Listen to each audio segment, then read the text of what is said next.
Well, good afternoon. We're here again with I Love Ottawa Restaurant, and we got a special guest here with us today called Ru. She's just, launched over the past couple of years in evolution a new place in the West End called A Dashing Pinch. And she's going to tell us all about it. It's a kind of a social enterprise, at the same time as a community in itself. So, welcome, Ru. Thanks so much for joining us today. Hi, And thank you you for can having me. tell us all about what you have going on and how it came to be. So, A Dashing Pinch was born out of passion and a need. My son has a severe disability, and looking ahead at what his future was going to look like and what the options available were, my husband and I decided we had to do a little better for him and for our family. So, using his passion for cooking and being in the kitchen and being involved in all things food, we launched the business as a very small scale cooking, catering, school lunches kind of thing. And it has slowly evolved to the point now where we're at the JCC at Carling and Broadview. And it's a cafe where right now, due to COVID restrictions, it's for takeout, curbside only. But it is a full-on cafe that will one day be a place for him to work and a place for him to be where he's accepted, valued, and appreciated, and where he sees acceptance and feels valued and feels appreciated. So he's the cook. Like he's the one that it wasn't your husband. He's the one who was good in the kitchen, and that's what birthed this project. Yeah, I wouldn't go so far to say he's good in the kitchen. He's Or very he loves it, creative in the kitchen and he loves it. Yeah, he has a real passion for cooking and baking and all that. right? And your boy's 13, you said? Yes. Yes. So very cool.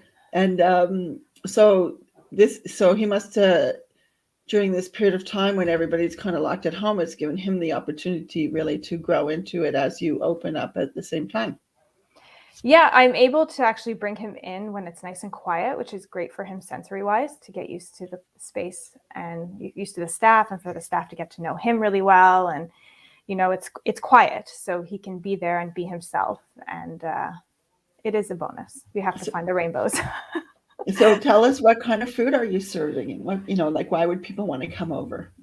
So right now our menu is trying to make it as diverse as we can, in a sense that we have a build-a-bowl on the menu, which is so dependent on what your likes are. And so, often when we'd have, things on the menu, people would write like, oh, can I have this instead of that? And the modifications. So this allows people to build their own menu, their own lunch, essentially, without having to change things. So we have the base, so you can pick like a lettuce and then it's gluten-free. You can pick a bulgur, you can pick a sushi rice, a pasta, French fries. So you can build everything from a salad to a poke bowl to a poutine. Oh, so Um, you have a pretty big kitchen to be able to do all of that in. no, it's actually a very basic concept where you pick your base. So you pick Mm-hmm. from like your 4 or 5 bases, and then you pick your protein from the selection of proteins, and then you pick your vegetables, and then your dressings, and then your crunchies to go on top. Okay. So it's a little different, but it allows for like people with different diets and things to find something that works for them. In addition to that, we have pizza menu, and we have pastries and coffees and desserts. Nice. And so you said that this was a family decision to do this sort of long term planning for adulthood with children, and but word went out, and there seems to be a number of families that also want to take part because you're allowing a certain amount of flexibility with scheduling and that.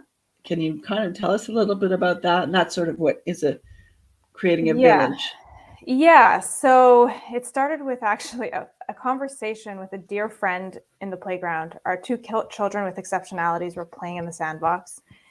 And both of us were talking about going back to work and how it's so impossible because, as a mom of a child with exceptionalities, as soon as you get in a schedule and a routine, something happens. It happens to us all, like all the time. And to find a job that will allow that is just non-existent. So it got me thinking. And so when I opened, it was with her as my sidekick, and with the understanding that this is okay, and it's okay to take time off to be a mom to your child, and it's okay to have things that come up suddenly that you had no control of, without guilt and without, the fear that you're going to lose your job because you've called in X number of times this week or this month or whatever it is. And it's okay.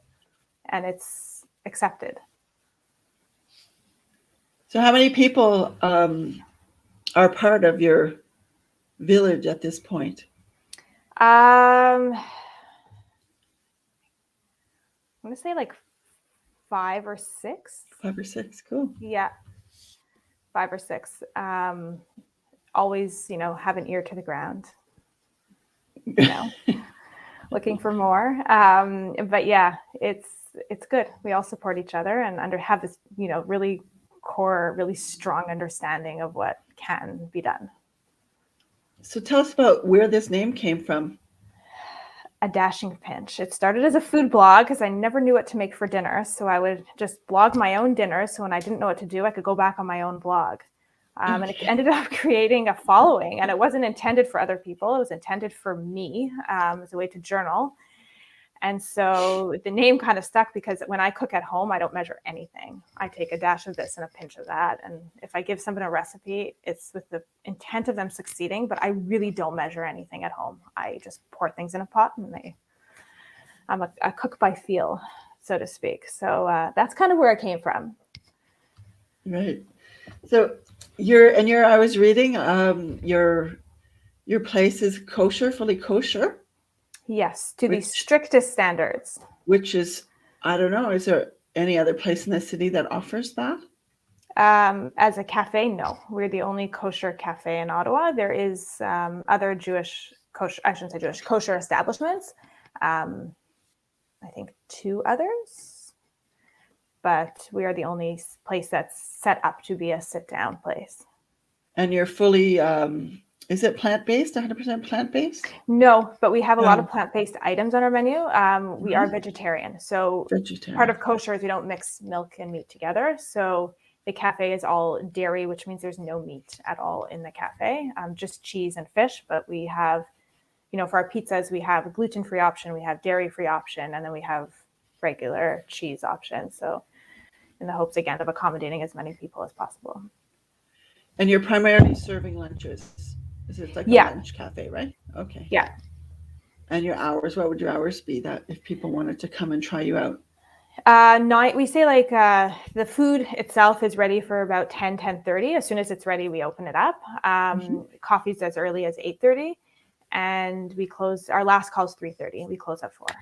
During this lockdown, we hope to have extended hours once things lift a little bit. Right.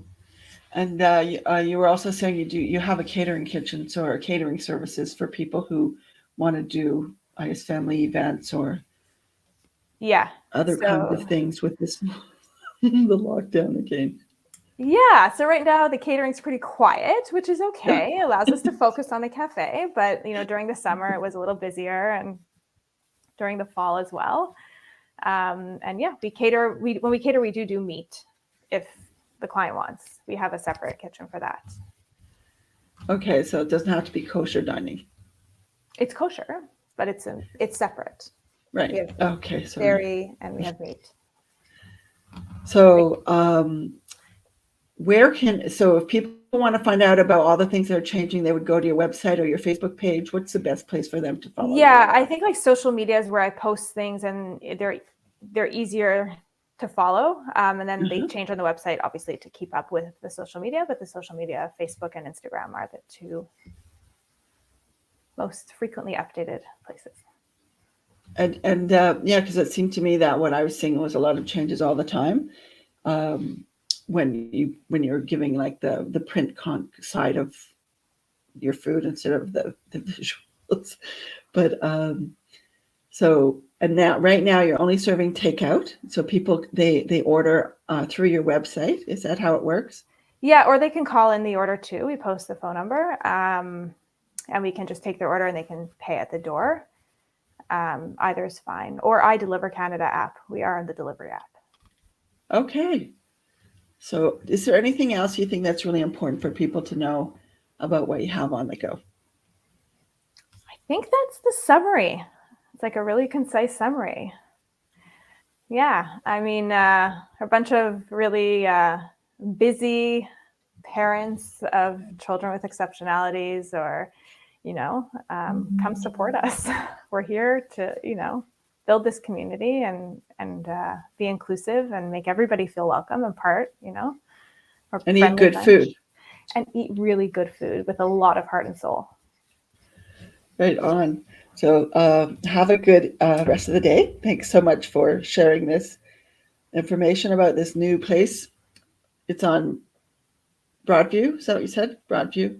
Broadview and Carling, yeah, in the Broadview Jewish and Carling. Community Center. And it's at dashingprince.ca. Thanks for joining us. Thank you.